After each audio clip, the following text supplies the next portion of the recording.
Now this rolling pin would be hard to use on your husband, you know, if you always hear about the women beating the husband with the rolling pin. I don't think mine would last very long. I've got to get a little cup of flour. But you know, the funny thing is I had a wooden one and the handle broke, but it wasn't from beating my husband.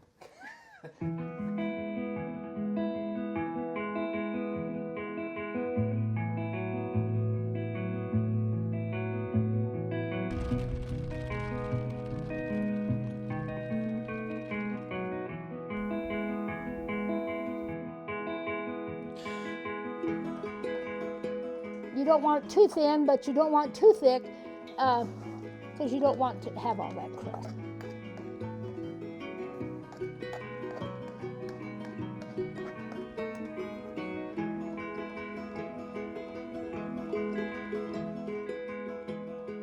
I was married on my 17th birthday, so so I've been married all my life. And I've lived in the same house. And my husband was born in the house. Of course, it was just 2 rooms. It was just a 2-room house. It was all the home I ever knew. The rest of my life, I've lived right here within the 10-mile radius. Now, and if I'm going to make strawberry rhubarb, this is what I use for my pattern. And I'll get this strawberry rhubarb. Oh. I was one of 9 children, and my mother, we never ate anything she didn't make herself, you know, and so it wasn't long before we were rolling out the pie, and we were making pies, and so I've made pies since I was big enough to get up to the table and roll the dough. So it wasn't something I, you know, learned after I was older. I did it all my life.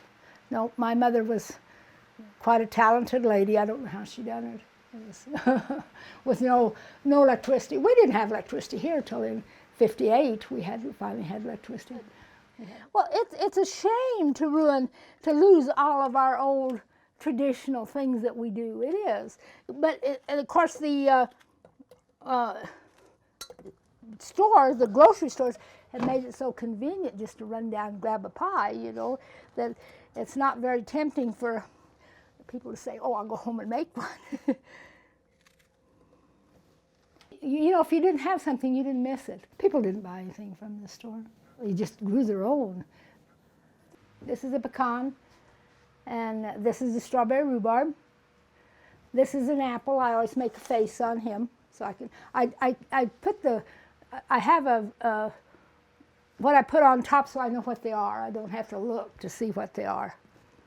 And the blueberry looks like a bee.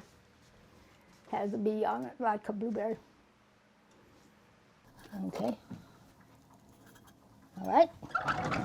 And then I'll run get a little bit of cup of flour. We've done the farmer's market for 40 years. It's just something that I could do, you know, from home. And we advertised it in the county paper. A lot of people, as they drove down Main Street, they'd see the, you know, people parked there. I think there probably was around $400 that first day of what they sold. I'm not positive of that. Now I'm giving away all my secrets. Somebody else will be making rhubarb strawberry pie and claim they learned how to do it. Oh, I wouldn't care. I'd be happy if somebody else made a pie.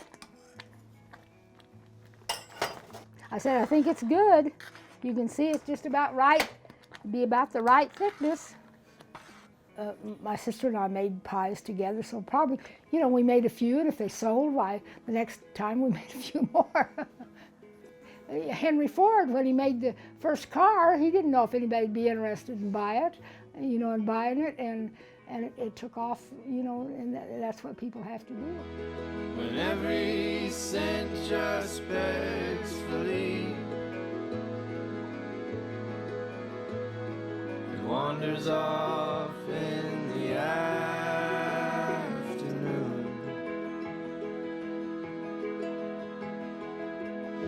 You will understand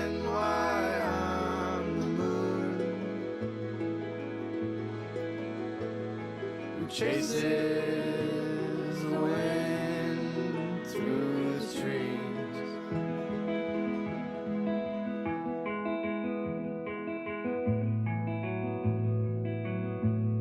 We just had stuff we wanted to get rid of. And of course the next year, after we started, then the next year, you more or less planted to it. You know, I mean, you planted things that you thought people would want. I helped all three of my grandkids go to college with farmers market. You know, I didn't set out to be any different than anybody else. I was just doing what people at that time were doing.